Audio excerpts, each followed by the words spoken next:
Hey everyone, welcome back. So Harsh Jindal and Harsh Sharma this side. तो आज के हर्ष की बकवास के इस एपिसोड में हम बात करने वाले हैं our strategies for costing. So Sharma के आए हैं 95 marks in May 23 attempt and मेरे आए थे 91 marks in November 2022 attempt. So Sharma are we good to go? Yes. All right. So moving to the first question, that is resources. क्या resources use किए थे आपने? All right, so I took my classes from C A Praveen Khatod sir, Alpha Academy. तो मैंने जो sir की books थी उन्हीं को रेफर किया था, apart from the MTPs RTPs and PYPs to be precise. And मैंने सेल्फ स्टडी करी थी कॉस्टिंग के लिए, और मैंने पादुका बुक यूज़ करी थी in conjunction with another book that is M Y Khan not for C A. एक अनदर रेफरेंस बुक थी, मैंने उसको यूज़ किया था इन कंजंक्शन विद पादुका, और फिर मैंने आई सी आई का मॉड्यूल भी सॉल्व किया था along with the past two M T Ps and past two R T Ps. यही कहीं ना कहीं एक अप्रोच रही थी रिसोर्सेज के रिलेटेड, एज वेल एज मैंने लिस्ट भी ली थी from C A Rajat Jain. So that is like the resources that I have used. All right, adding one more resource. So Praveen sir did not give marathons, तो मैंने C A Rahul Garg sir की marathon का refer किया था, which I think is a very comprehensive marathon for costing. हर topic covered है उसके अंदर। ग्रेट। All right.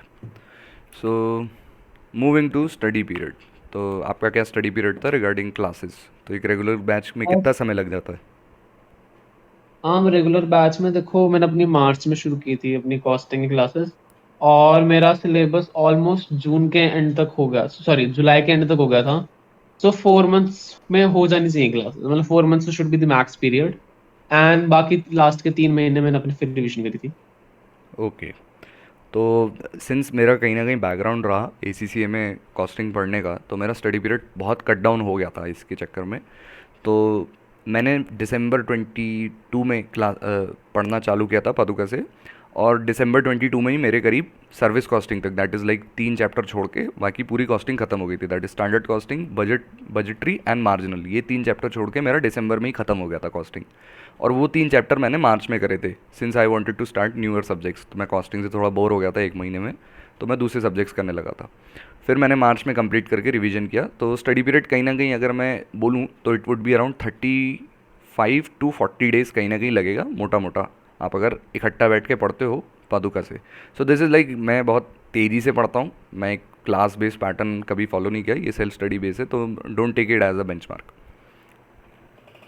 35 और 40 डेज उनसे आपने पढ़ा, उसमें आप पूरा दिन कॉस्टिंग करते थे, कुछ और रहता था? सो इट वॉज अगेन वही मेजर माइनर अप्रोच। तो मेरा माइनर जो था वो टैक्सेशन था। मैंने टैक्सेशन को धीमे धीमे चलाया, मैंने टैक्सेशन करीब 4 महीने खींच के आराम आराम से, सिंस क्लासेस थी तो मैं डेली एक एक लेक्चर देखता था।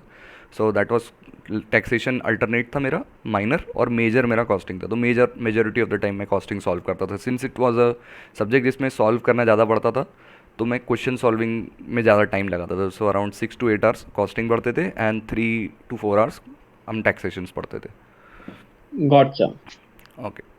सो मूविंग टू द अप्रोच, तो हर्ष आपकी, जिंदल आपकी क्या अप्रोच थी? या जैसे कॉस्टिंग में सब देखो, सबसे पहले ना आपको कंसेप्ट समझ में आना चाहिए कि ये जो कॉस्टिंग निकाल रहे हैं हम किस पर्पज से निकाल रहे हैं, ओवरऑल मेथड्स क्या हैं। मतलब ना आई वुड से जो एक प्रॉपर मैथ्स होती है ना, आपको ना यहाँ पे मैथ समझ में आनी चाहिए कि यहाँ पे मल्टीप्लाई क्यों हो रहा है और डिवाइड क्यों हो रहा है। ये बहुत एक सिंपल चीज है, लेकिन काफी बच्चे ना इसी के अंदर कंफ्यूज होते हैं कि इसमें मल्टीप्लाई क्यों कर रहे हैं, डिवाइड क्यों कर रहे हैं। इस पे क्लैरिटी रखें तो इट्स बेटर। तो सर ने कंसेप्ट समझा दिया, मैंने कंसेप्ट समझ लिया। तो जैसे मैंने अकाउंट्स वाली वीडियो में भी बताया था, सबसे पहले वी डोंट नो कि कौन से क्वेश्चंस बहुत इंपॉर्टेंट हैं, बट सर मार्क करा रहे हैं। LDR that is last day revision mark कर लिए। फिर फर्स्ट रिवीजन में मैं सारे क्वेश्चन को सॉल्व करता था, और मेरा अप्रोच होता था कि हर एक रिवीजन के अंदर आई इंश्योर कि थोड़े से क्वेश्चंस को मेरे को क्रॉस करने की, हाँ ये वाले अगले रिवीजन में नहीं करने। ऐसे थर्ड फोर्थ रिवीजन के एंड तक I had a series of questions जो मेरे को करनी थी ऑन द एग्जाम डे। फिर जब मेरी वो सारी रिविजन हो गई थी, मैंने अपना आरटीपी एमटीपी सबको कंपाइल करके चैप्टर वाइज पीडीएफ्स बना लिए थे। उसमें क्या था, थोड़े से क्वेश्चंस थे बट मैंने नीचे पॉइंट्स डाल दिए थे कि हाँ ये पॉइंट थे, यही पॉइंट पे फोकस करना है कि लास्ट डे पे मेरे ऑलमोस्ट वो जो 1.5 डेज होते हैं, 150 से लेके 180 क्वेश्चंस मेरे कवर हो गए थे, which I found to be very useful in my case. What about you? So study approach ऐसा था कि I use to study firstly from Padhuka. Padhuka से थ्योरी पढ़ते थे और पादुका को ही सॉल्व करते थे। आईसीआई मैट को तो मैंने अप्रैल में सॉल्व किया है, नॉट इन दिसंबर और इन एनीवेयर लाइक दैट। मैंने पादुका को सॉल्व किया, हाथ से भी करते थे, एक्सेल पे भी करते थे। जब लगता था कि क्वेश्चन रिपीटेटिव होने लगे तो फिर एक्सेल पे करते थे, और फिर majority of the time Excel पे भी काफ़ी क्वेश्चन सॉल्व करे। तो majority of my question bank on costing is on Excel.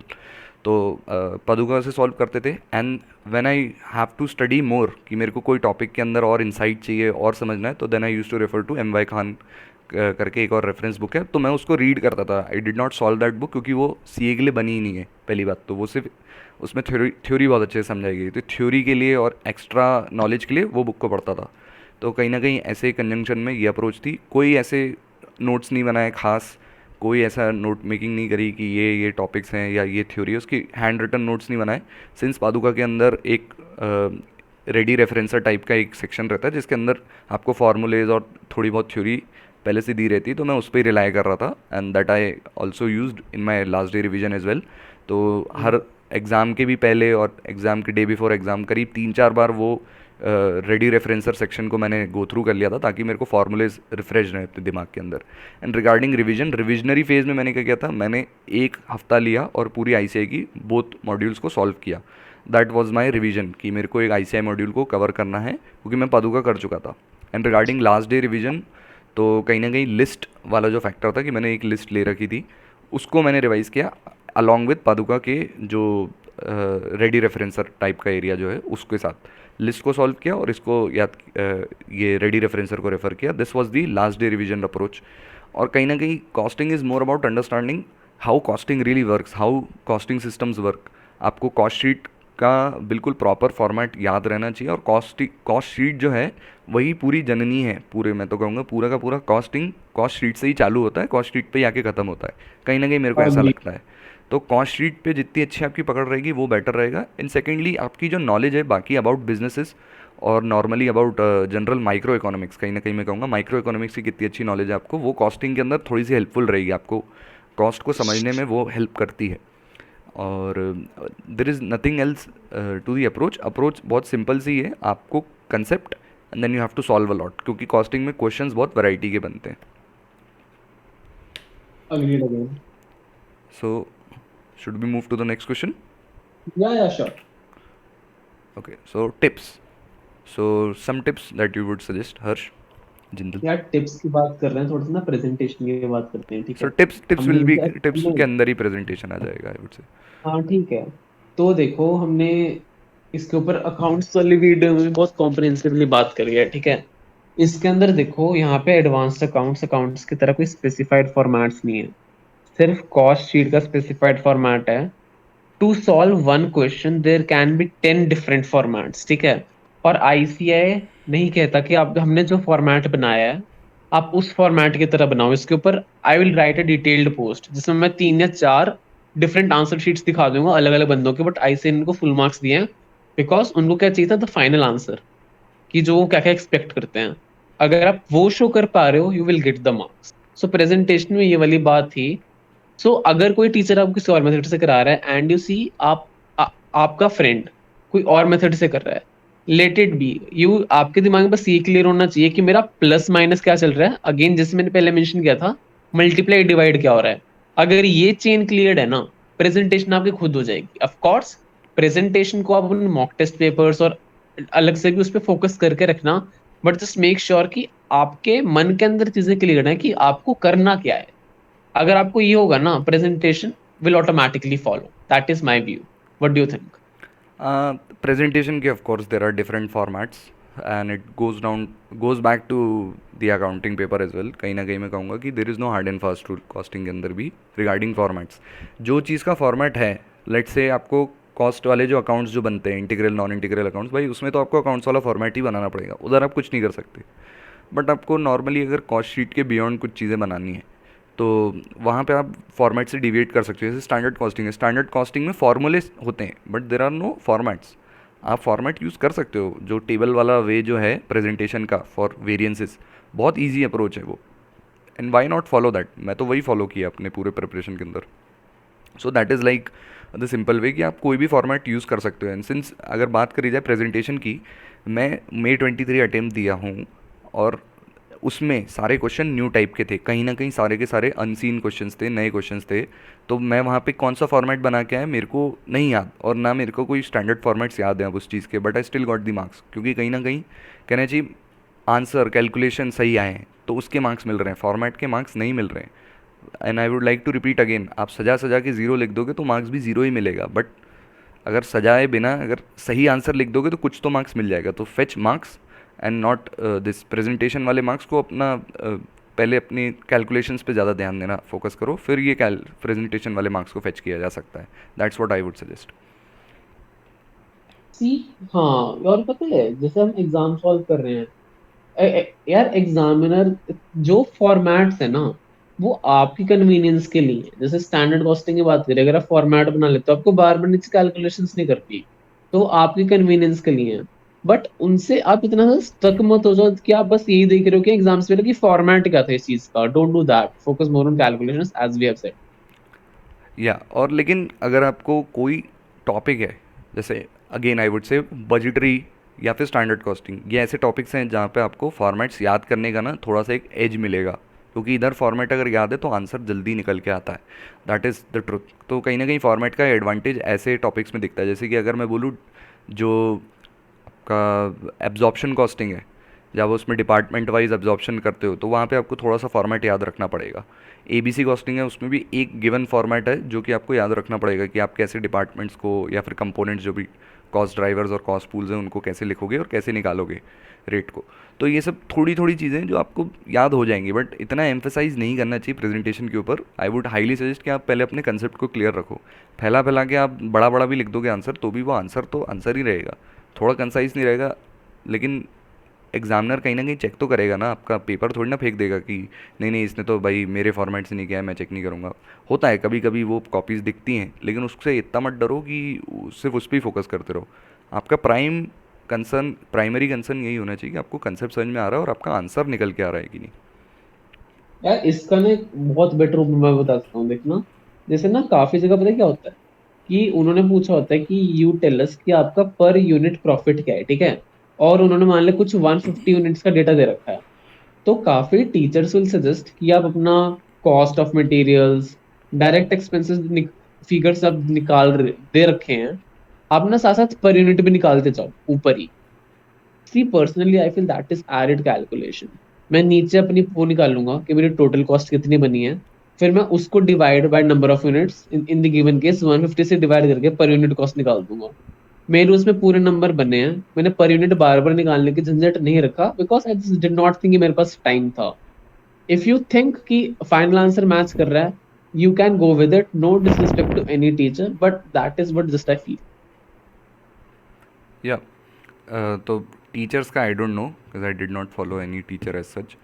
तो मैं तो कहीं ना कहीं एक पादुका को बेंचमार्क मान के चलता था कि इसमें जो स्टेप बाय स्टेप बताया है कि भाई ऐसे सॉल्व होता है ये क्वेश्चन, क्योंकि पादुका is a really student friendly book, मेरे को ऐसा लगता है। वो रेफरेंसर बहुत अच्छी है इन दैट रिगार्ड।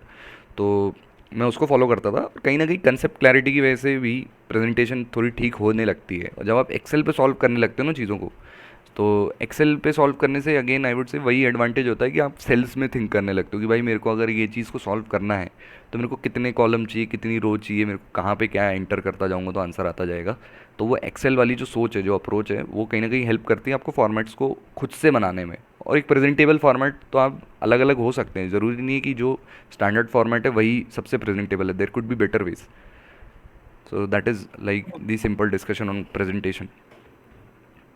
हाँ मे बी, ठीक है, एक्सेल इज ऑलराइट, मतलब अभी भी, मतलब एक्सेल, मेरे उसमें थोड़ी सी हमेशा थोड़ी सी कॉन्ट्राडिक्टरी व्यूज रहेंगे। हम अपना एक्सेल यूज कर सकते हैं, या नो डाउट थोड़ा बहुत हाथ से भी करना चाहिए, क्योंकि जब तक आप हाथ से, मतलब चाहे हल्के हल्के लाइनें बना रहे हो, वो एक बार ही आपको वो करके देखना चाहिए। मे बी हाँ, मॉक टेस्ट पेपर्स दो, थोड़े से ज्यादा दे दो, कि वहां पे वो चीज कवर अप हो जाए।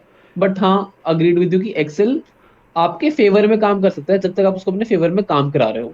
सी तो वो एक्सेल वाला जो पार्ट है वो आपका लास्ट मंथ ऑफ या फिर लास्ट रिविजन्स जो रहते हैं आपके, जो आप फाइनल रिवीजन फेज रहता है उसमें एक्सेल को नहीं यूज़ करोगे। आप अपने स्टडी पीरियड में यूज़ कर सकते हो, जब आप प्रेजेंटेशन पे फोकस अच्छे से कर सकते हो, जब आप अच्छा प्रेजेंटेशन पे वर्क कर रहे हो, तो कहीं ना कहीं स्टडी पीरियड जो है तब आप एक्सेल पे सॉल्व करो। आपको लगता है कि भाई सर ने मेरे को 5 क्वेश्चन दिए, मैं 5 और क्वेश्चन सॉल्व करना चाहूँगा, मैं जो क्लास में जो क्वेश्चन कराया मैं उनको फिर से सॉल्व करके देखना चाहता हूँ, तो वो आप एक्सेल पे सॉल्व कर लो, थोड़ा जल्दी हो जाता है वो। कहीं ना कहीं मेरे को लगता है कि वो एक अप्रोच है जो मैं यूज़ करता था सिंस, क्योंकि मेरे को पदुका मैं यूज़ कर रहा था, उसमें बहुत क्वेश्चन है, there is like plenty of question in every chapter, 50 50 60 60 question है, तो वो सारे क्वेश्चन सॉल्व करना इज़ नॉट पॉसिबल जब आप एक कॉपी पे करोगे। भाई कितनी कॉपियाँ भर दोगे, कितने पेन से भर दोगे चीज़ों को, हाथ दुखने लगेगा।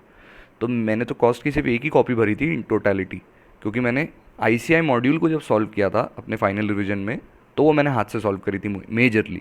बहुत कुछ चैप्टर थे गॉट जिनको मैंने एक्सेल पे सॉल्व करे थे, कुछ कुछ चैप्टर्स, जैसे कि बजटरी है, बजटरी में कहीं ना कहीं एक्सेल पे ज़्यादा सॉल्व किया क्योंकि एक बहुत बड़ा सा बजट बनाना पड़ता था, तो वो मैं एक्सेल पे सॉल्व करता था। उसके अलावा बाकी छोटे मोटे जैसे मार्जिनल हुआ या फिर आपकी सर्विस कॉस्टिंग हुई, सर्विस कॉस्टिंग तो तब भी थोड़ा बड़ा है, service costing, job batch costing या फिर कॉन्ट्रैक्ट कॉस्टिंग, ऐसे जो चैप्टर्स हैं इनको आप हाथ से सॉल्व कर लो, क्योंकि ये हार्डली एक पेज से ज़्यादा बड़ा सोल्यूशन नहीं बनता इनका, कहीं ना कहीं ऐसा मेरे को लगता है। तो हाँ दैट इज़ लाइक द ठीक मिक्स है। And match.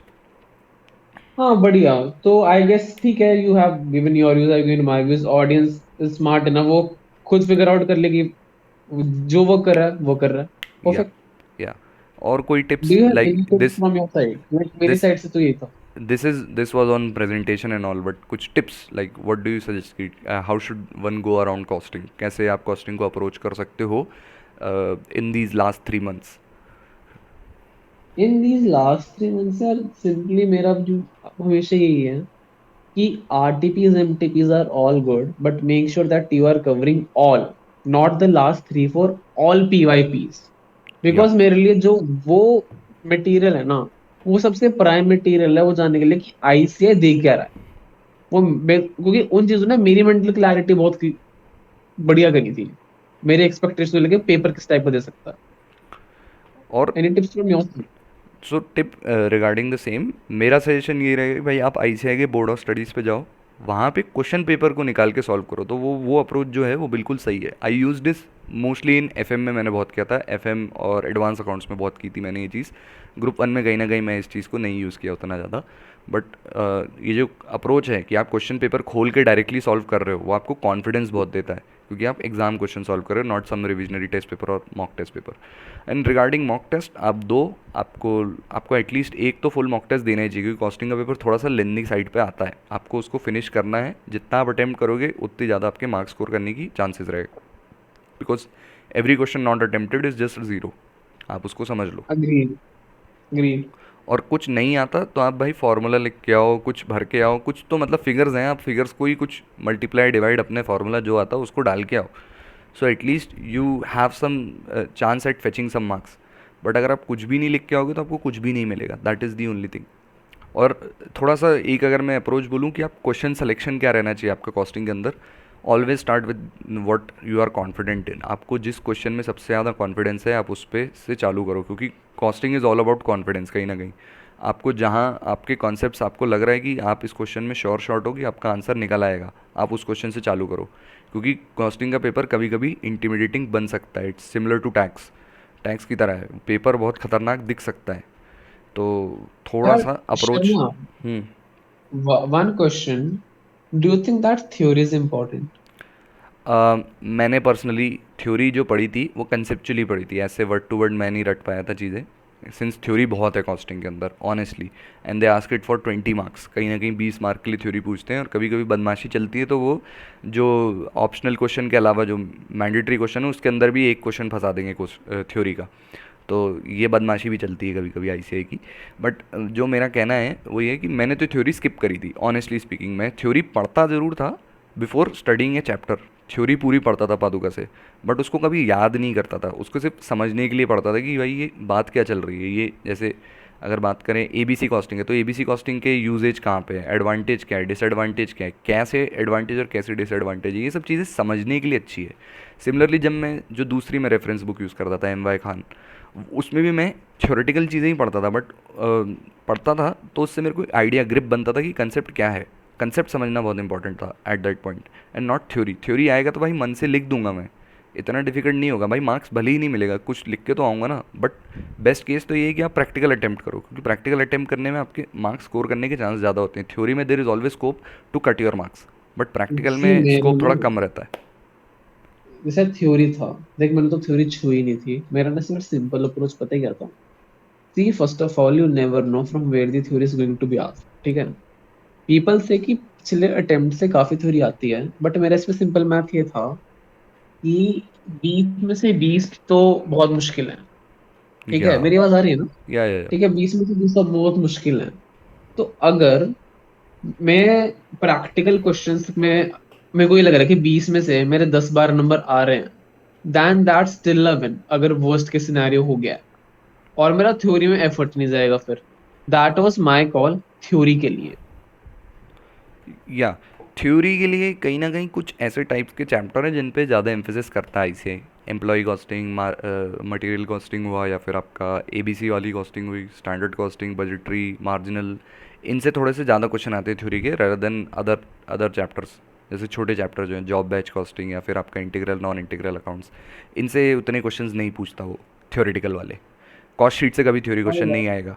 So that is something आप एनालिसिस कर सकते हो। मैंने भी किया था कहीं ना कहीं, लास्ट मंथ ऑफ एग्जामिनेशन में मेरे को भी कॉल लेना था कि थ्योरी पढ़नी है नहीं पढ़नी है, क्योंकि थ्योरी डिफर कर रखी थी।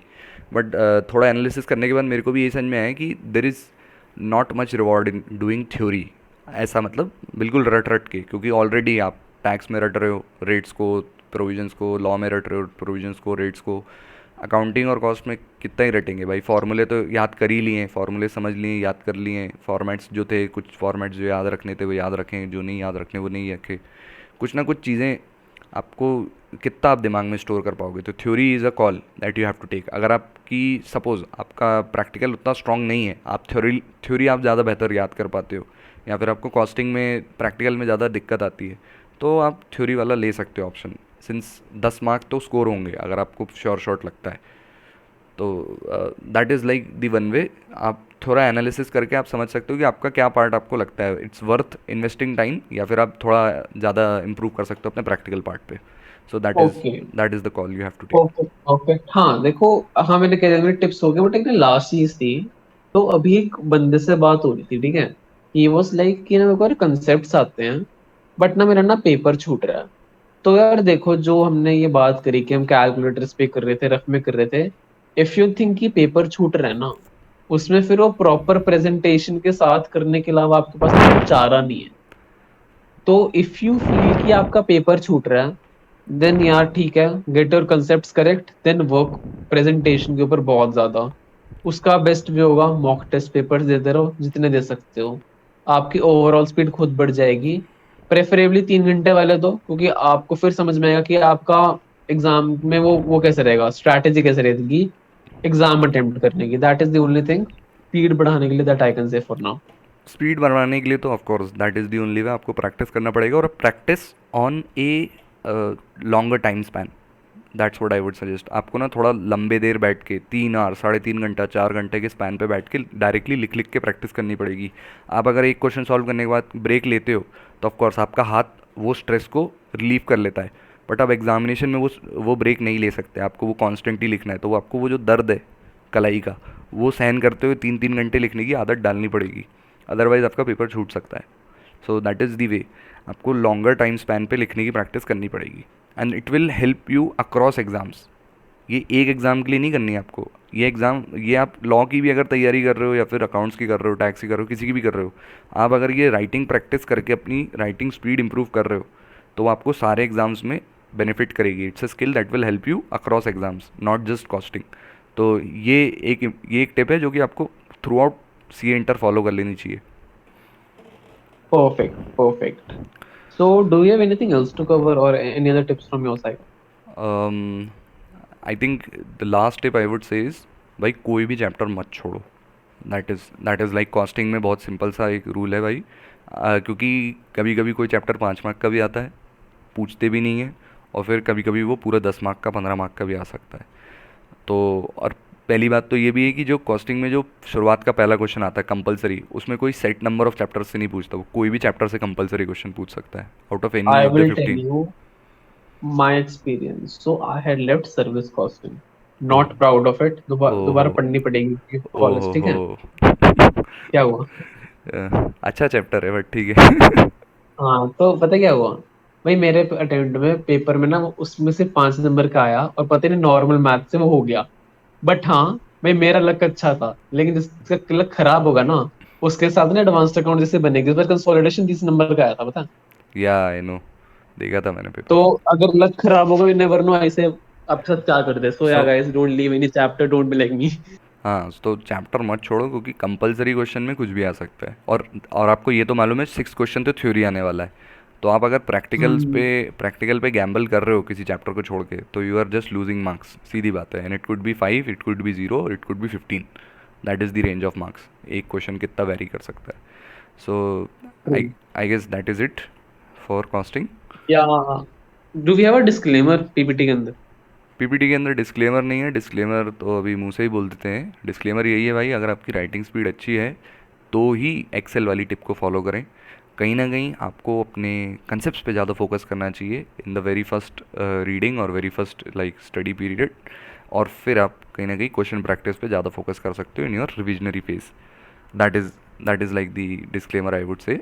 एक्सेल वाली tip is exclusive for those जिनको पूरा कॉन्फिडेंस है कि भाई वो 3 घंटे में एटलीस्ट 90 मार्क का पेपर अटेम्प्ट करके आएंगे। That is the tip. Otherwise वो टिप ऑलराइट, आपके लिए प्रैक्टिकेबल नहीं है।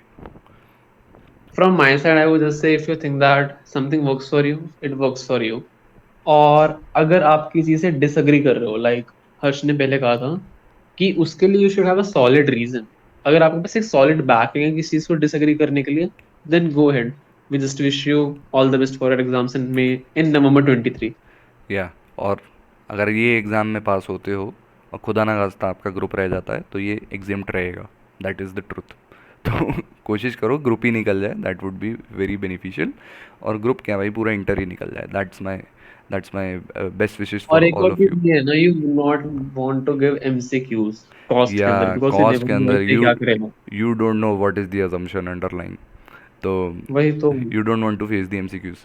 इवन हम या तो गाइस। हम तो ऐसे मॉड्यूल के अंदर गिवन एमसीक्यूज नहीं सॉल्व करे आज तक, इसी चक्कर में। तो